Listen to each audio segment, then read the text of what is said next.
Dear students, Namaste. In this video, we will start our new journey, that is our next subject, Database Management System. The subject code is 22319. आजपासून आपण database management system हा आपला third सेमिस्टरचा subject जो आहे त्याच्या प्रॅक्टिकलच्या video मी या सेशनमध्ये record करून आपल्या चॅनलवर टाकणार आहे. तर आज आपण हा सब्जेक्ट सेमिस्टर 3 मध्ये डिप्लोमा इन कम्प्युटर इंजिनिअरिंगच्या स्टुडंट्सना हा सब्जेक्ट सेमिस्टर 3 मध्ये आहे. IT मध्ये जे विद्यार्थी शिकत आहेत त्यांना सुद्धा हा सब्जेक्ट प्रिन्सिपल्स ऑफ डेटाबेस म्हणजेच POD या नावाने आहे, मात्र त्यांचे प्रॅक्टिकल्स हे वेगळे असतील आणि कम्प्युटर इंजिनिअरिंग शिकणाऱ्या विद्यार्थ्यांचे प्रॅक्टिकल्स हे वेगळे असतील. तर हा व्हिडिओ हे प्रॅक्टिकल्स कम्प्युटर इंजिनिअरिंगचा डिप्लोमा करणाऱ्या विद्यार्थ्यांसाठी आहेत आणि सब्जेक्टचं नाव आहे database management system. Subject code आहे 22319. तर या सब्जेक्टचं मॅन्युअल आपण ओपन केल्यानंतर मॅन्युअलची जी इंडेक्स आहे तर टोटल आपल्याला या इंडेक्समध्ये नंबर ऑफ प्रॅक्टिकल्स परफॉर्म करायचे आहेत 17. There are total 17 practicals in our lab manual. So we starts from practical number 1. Practical number 1 title is perform following in GUI based database software using GUI only. That is, here we have to create a one blank database and we have to add number of tables in the database, assign primary key, and we have to modify the tables, like we can add new column in the table, we can delete available column from the table, or we can insert, update, delete record from the table data. So we will see how to do that by using Microsoft Access 2010 database software. So title of first practical is, that is our practical number 1, write MS Access code to create a database table and modify table. तर पहिले दोन practical हे MS Access या डेटाबेसशी related आहेत. तसेच oracle डेटाबेसशी related जे practical आहेत ते पुढे आपण पाहणार आहोत. तर आपण MS Access या डेटाबेस पासून सुरुवात करणार आहोत. तर या प्रॅक्टिकल मध्ये आपल्याला टेबल क्रिएट करायचा आहे. तर या प्रॅक्टिकल मध्ये काय काय करण्यासाठी सांगितलेले आहे तर इथे प्रोसिजर दिलेली आहे. तर पूर्ण ही प्रोसिजर फॉलो केल्यानंतर तुम्ही टेबल आणि टेबलमध्ये डेटा इन्सर्ट करू शकता. ओके, तर आपण स्टार्ट करूया. तर त्यांनी कोणत्या कोणत्या गोष्टी करायला सांगितलेल्या आहेत. First we have to create a database, then we have to create table and assign primary key for the table, then modify the table, that is update record, modify the column values, delete values, insert, update and delete records from the table, and retrieve or access data from the given table. So this is simple practical. So we require i5 processor. Here my system is i5 processor, RAM is 4 GB and hard disk is 500 GB. And here we are using Microsoft Access database, that is our software. So first, how to create a database. Here I will open MS Access, that is here. तुमच्या computer मध्ये Microsoft office जिथे install असेल तिथे तुम्हाला check करायचे की Microsoft access तिथे option आलेला असतो. कधी कधी काय होतं, आपण मायक्रोसॉफ्ट ऑफिस इन्स्टॉल करतो बट त्याच्यामध्ये ॲक्सेस प्रॉडक्ट येत नाही. तर आपल्याला चेक करायचं नसेल तर तुम्हाला ते इन्स्टॉल करावं लागेल. तर मी मायक्रोसॉफ्ट ॲक्सेस ओपन केलेला आहे. तर डेटाबेस म्हणजे काय, तर डेटाबेस मध्ये आपण जो डेटा स्टोअर करतो तो एका फॉर्मॅटमध्ये सेव्ह होत असतो. म्हणजेच डेटा इमेजच्या स्वरूपात असेल, ऑडिओ व्हिडिओच्या स्वरूपात असेल, टेक्स्टच्या स्वरूपात असेल, any format. So here MS Access can store textual and numeric data in the form of table. Table म्हणजे काय, रो आणि कॉलम चं स्ट्रक्चर, त्याला म्हणतो आपण टेबल. तर इथे ब्लँक डेटाबेस म्हणून जो ऑप्शन आहे त्यावर क्लिक करायचंय.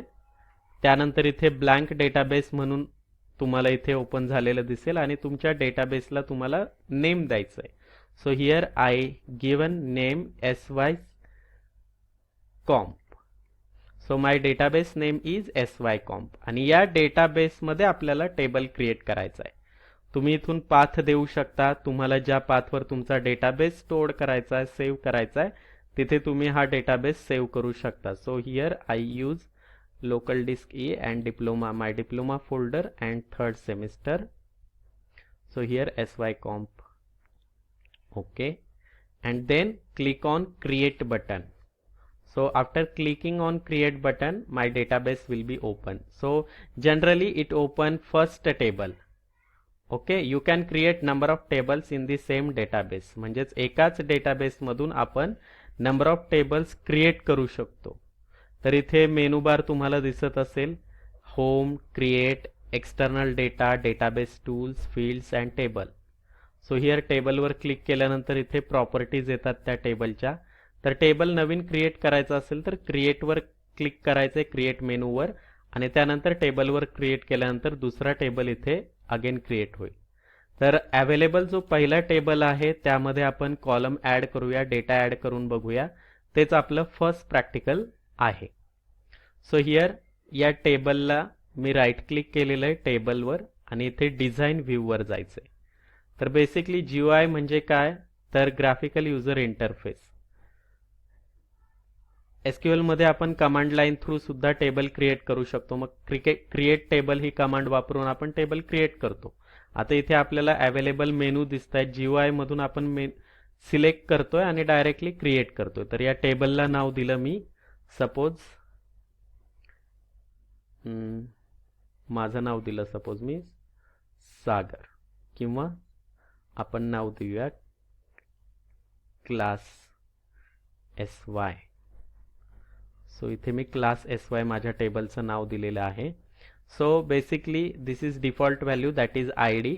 तुम्हाला हवंय त्या इथे आता कॉलमची नावं द्यायची आहेत आणि त्या कॉलममध्ये कोणता डेटा इथे स्टोअर करायचा आहे ते आपल्याला इथे द्यायचं आहे. प्रत्येक कॉलमच्या इथे जनरल प्रॉपर्टीज आहेत, तिथे तुम्ही प्रॉपर्टीज चेंज करू शकता, अपडेट करू शकता.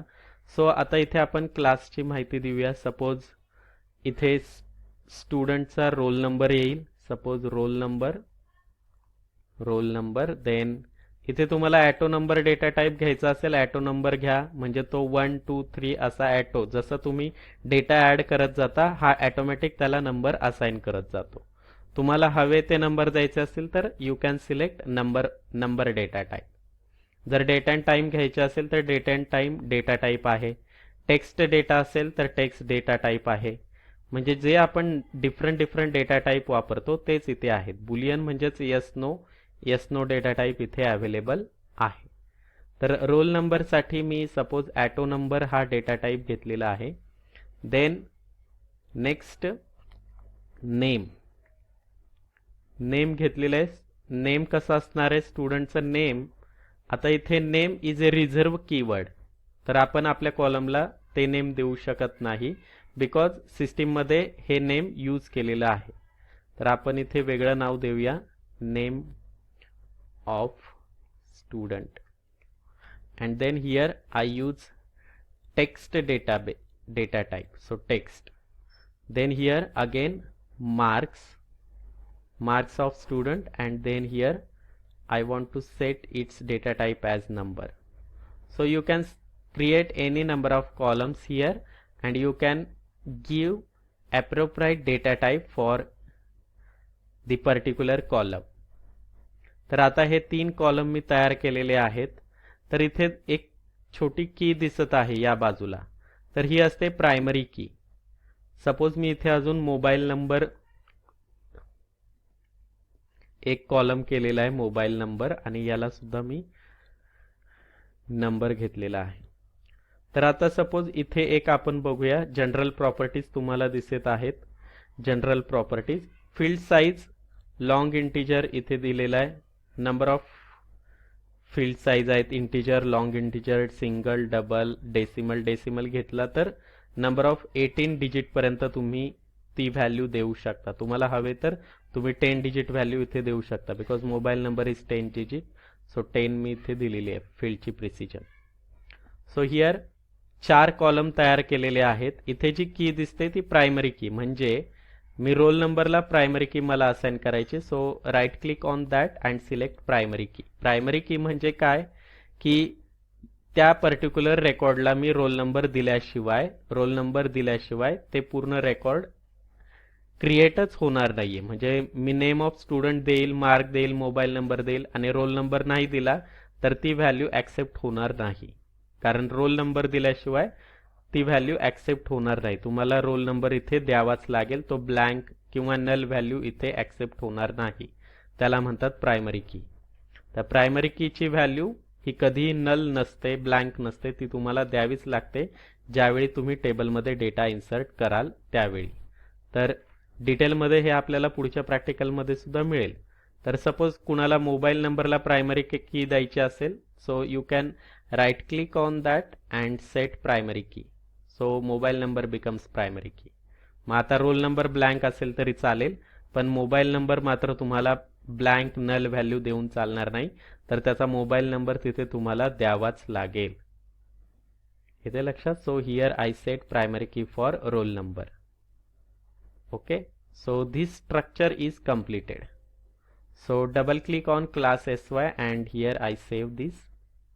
So here roll number आता ऑटो नंबर असल्यामुळे आपल्याला नंबरिंग करण्याची गरज नाहीये. नेम ऑफ स्टुडंट मी एक्सपांड करतो कॉलमची नाव म्हणजे नीट दिसेल.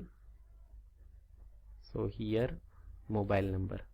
So here name of student, suppose first name is, then marks, then mobile number. Okay. Here आता मी 11 डिजिटचा मोबाईल नंबर दिलाय. मी फील्डची प्रिसिजन किती सांगितली आहे? 10 डिजिट. सो हिअर आपल्याला एक डिजिट कमी करावा लागेल. So now it will accept. Then again next student मी एंटर केलेला आहे, त्याचे marks, then his or her mobile number. Okay, so this table is created now. So या प्रॅक्टिकल मध्ये एवढंच प्रॅक्टिकल आपण केलेलं आहे. तुम्हाला सपोज एखादा डेटा इथून चेंज करायचा आहे, यावर डबल क्लिक केलं की इथून तुम्ही त्याचा डिझाईन व्ह्यू बदलू शकता. त्यानंतर अगेन तुम्हाला नवीन रो इन्सर्ट करायचा आहे, तुम्ही अगेन तिसऱ्या स्टुडंटची माहिती तुम्ही इथे देऊ शकता. त्यानंतर त्याचे मार्क्स, त्यानंतर त्याचा mobile number.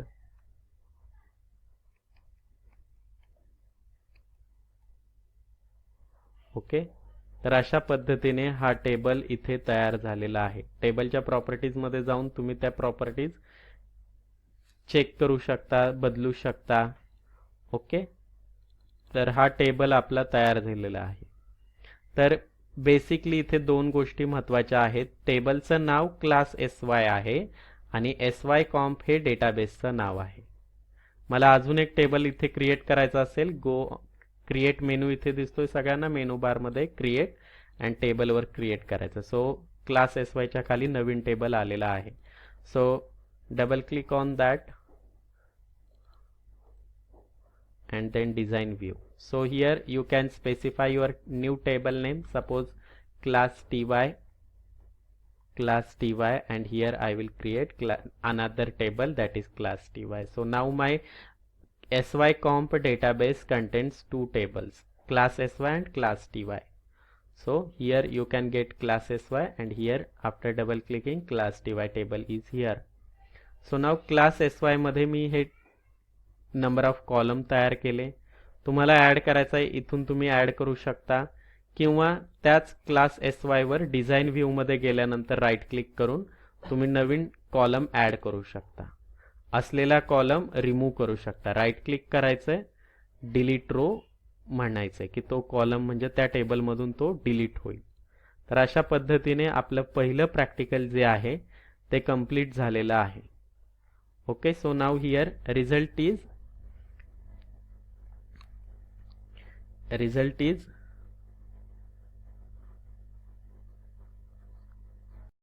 So result is we have created database and tables in Microsoft Access.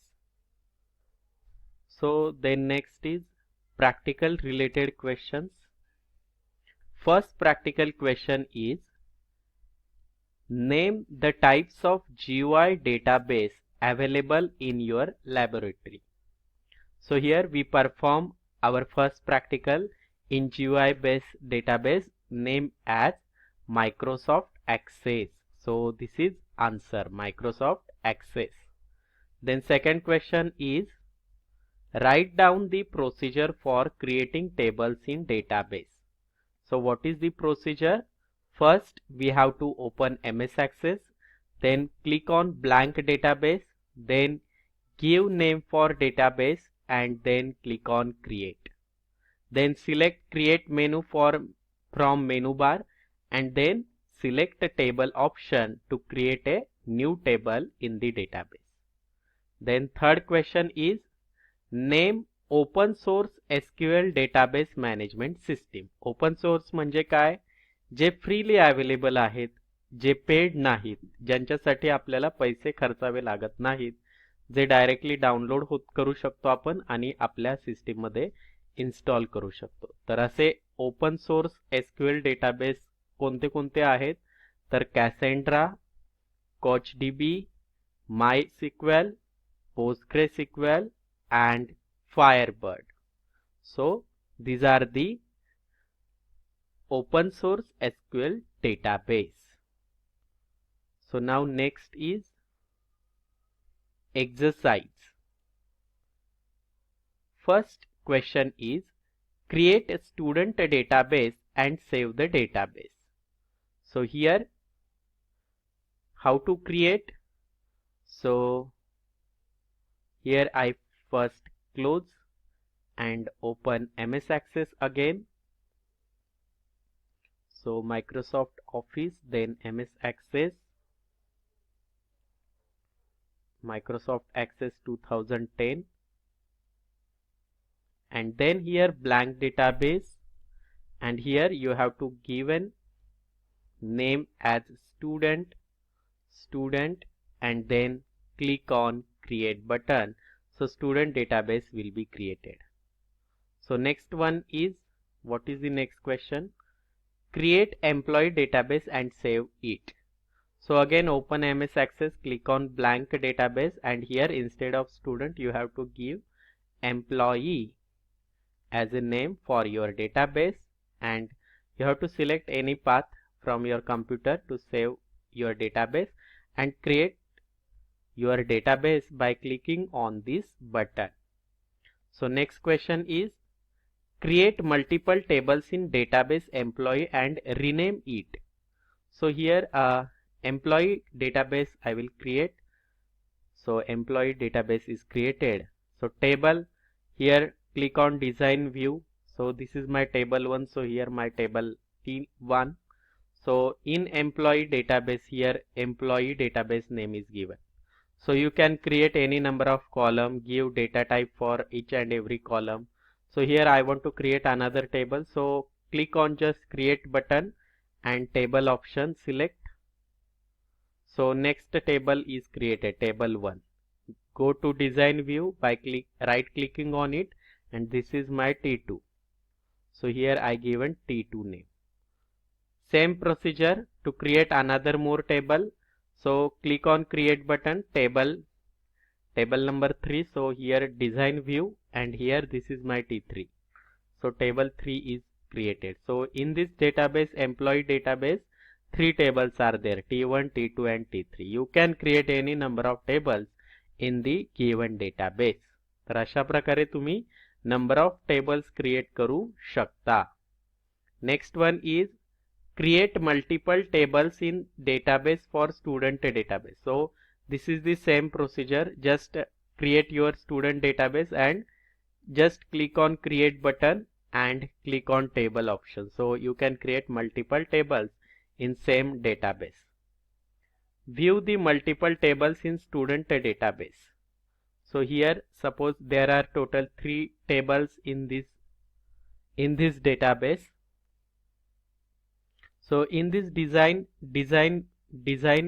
option, there is a view and datasheet view, pivot table view, then pivot chart view and design view. So you can create any pivot table view. So here there are all access objects option is available here. So here table option is there. तर इथे तुम्हाला सगळ्या टेबलची नावं इथे तुम्हाला मिळतील. त्या टेबलवर क्लिक केलं की तो टेबल आपोआप ओपन होईल. इथे T1, T2 आणि T3. मग तुम्हाला हवे ते कॉलम तुम्ही सिलेक्ट करू शकता. तर अशा पद्धतीने आपले या सगळ्या क्वेश्चनचे आन्सर्स झालेले आहेत. पुढे बघूया. So first practical is completed. तर अशाच पद्धतीने आपण प्रॅक्टिकल नंबर 2 सुद्धा नेक्स्ट व्हिडिओमध्ये बघणार आहोत. तर सेकंड इयरच्या तुमच्या प्रत्येक फ्रेंड्सना ही व्हिडिओ पाठवा, जेणेकरून त्यांचा सुद्धा चांगल्या पद्धतीने अभ्यासाला ते सुरुवात करतील. तर अशाच पद्धतीने डेटाबेस मॅनेजमेंट सिस्टीम 22319 या सब्जेक्टचे सर्व प्रॅक्टिकल व्हिडिओ लवकरच आपल्या चॅनेलवर अपलोड होतील. Thank you.